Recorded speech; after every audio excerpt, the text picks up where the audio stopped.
Back at Levides Pavilion, Crimson trailing by 8, trying to find a way to gel together and cut into this Furman lead. And with their 7 first-year players this year, tied for the most under Tommy Amaker, still finding a way of the best combinations on the floor and kind of how they all fit into their new roles. Yeah, and you know they're going to have a huge impact because of what Harvard lost coming off of last year. And last year was a dynamic group of first-year players as well. Obviously, Thomas Batiste back among that group, lost Malik Mack into the transfer portal, but he was a first-year player who came in and made a huge impact. So whether it's been Rob Hinton or Dutch Dowdell, Barbour, Austin Hunt, who's getting back in the mix for the first time in 8 games, these guys are going to have opportunities to take on big roles, and it's just a matter of, you know, how much impact they'll be able to make over the course of the season. Tommy Amaker told us that some of the closer games this season, it's been tough to really get that rhythm just because the wins haven't always been there, but he's really finding their way, especially on their road. The last game for them, a big one, that win at UNH. They're growing, and that was the big word for him. He always wants to make sure that that's the direction that they're going, and will be the challenge moving forward with a couple more non-conference contests, including this one today against Furman, before they open up Ivy League play January 11th right here against Princeton. Not the easiest way to open up Ivy League play, taking on the preseason favorite. Vanderwall off the mark on the first one, knocks down the second. Largest lead of the day for the Paladins. Yeah, Harvard's been slumping here offensively, just 4 points over the last 7-8 minutes or so. Batiste trying to get inside, double teams. Hands it off to Hunt, now back to Batiste, working on Heen at the top. Trying to feed it inside to Piget, quick kick all the way around the perimeter. They have an opening for a moment. Nelson drives and kicks, 5 on the shot clock. Hunt now inside, floater, no good, off the window. And that's a shot clock violation. Look at the bench from the Paladins, fired up for their guys. That's textbook defense from Furman, just closing off the paint, forcing a tough lob pass. Harvard doing a great job trying to push the ball around, but you see why Furman's one of the best teams defending the three, is they're so quick to close out, and Harvard just never able to get that look and pull the trigger. Piget had an attempt at it on the lob inside with a 6-inch height difference between him and Cooper Bowser, probably a reason he didn't let it go from about the block. Anderson on the lob inside to Heen, working on Nelson. They found the mismatch. Goes over with the right, but it rims out. Furman's had a couple of those here today. That's probably why this lead isn't even a little bit bigger right now. Batiste working on Bowser. Quick on that first step, gets inside, and a late foul called. That's what Harvard needs more of, though. You know, I know you're giving up size, but you got to be able to sort of just put your nose down and find a way to get to the rim. This is something Harvard's been lacking in. Their free throw shooting as a team has been good. They just don't get to the line enough. Well, they do here, and Batiste knocks down the first.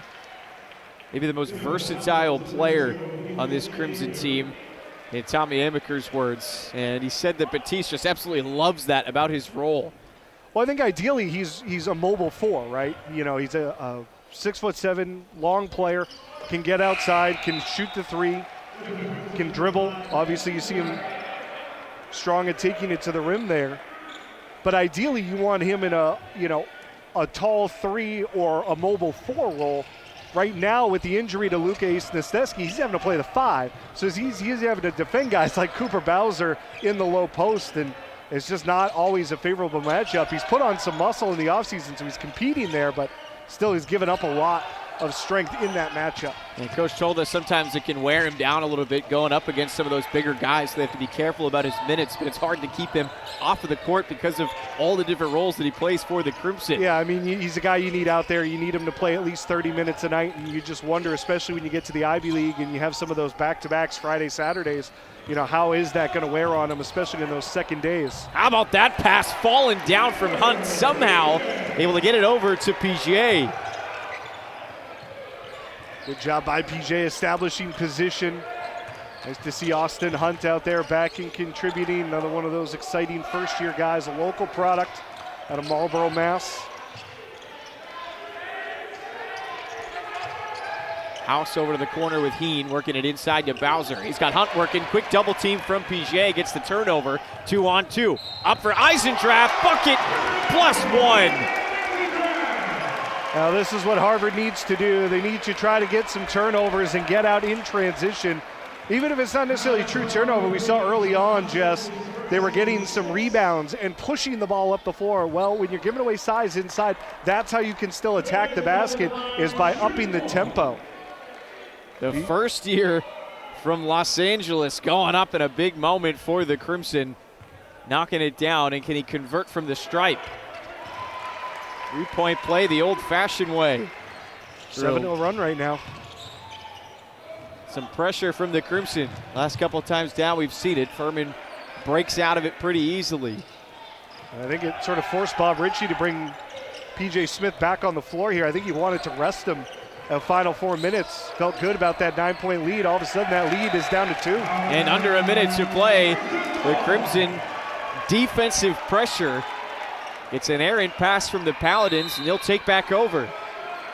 This is the only thing I think you look at with Furman, right, is their record is unbelievable, and they've obviously won some big games against some big teams, but they still have these moments in a game, you know, the game within a game, right, in stretches where they just feel like they let go of the rope maybe sometimes, or the focus slips. So that might be the last piece of the puzzle for this team to really become a true sort of sleeping Cinderella, and we'll see if that happens as they get into Southern Conference play. But, you know, that's allowed, you know, teams like Harvard, teams like South Carolina State to make these kind of battles competitive for the most part, and why Furman's been in a lot of close games this year. Yeah, but Coach Ritchie told us before the game that in those close moments, because they've been able to pull the games out, especially the last couple of them that have been tight. They got that big win earlier this week against Montreat from the NAIA, but the last 3 games before that, South Carolina State, Princeton, and Florida Gulf Coast, all came down to the wire. They were trailing late.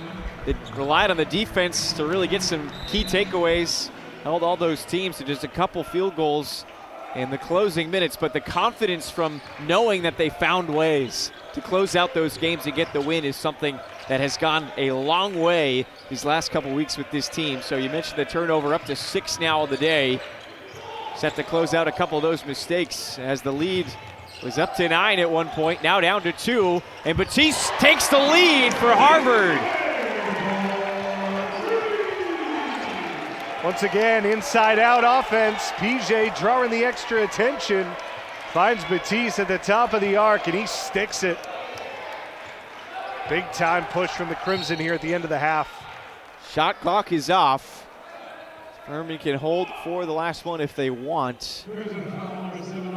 Austin Hunt whistled for a reach-in. It's only the 4th team foul, so no trouble on that part of it for Harvard.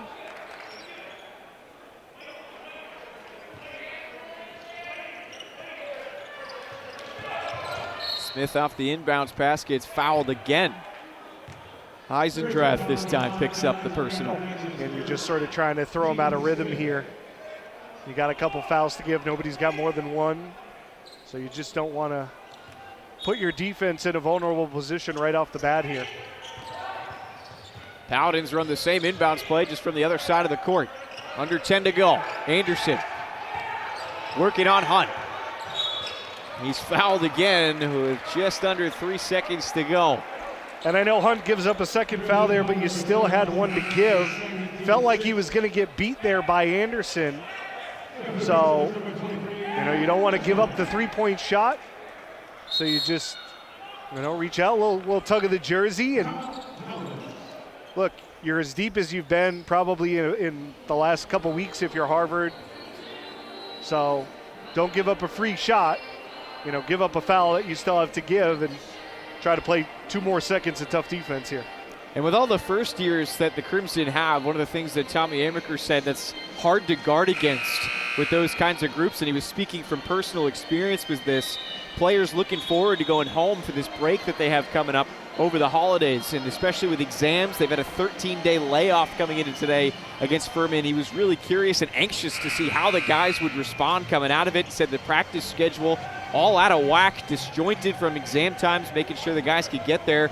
They've just been working on fine-tuning the fundamentals, cleaning some things up. Can they do it here in the final 3 seconds? Inbound to Anderson, running out of time, and then they won't get a shot off. With Batiste in his face, Cooper Bowser wasn't about to let a three-pointer go. And we close out the half with a big run from the Crimson, retaking the lead.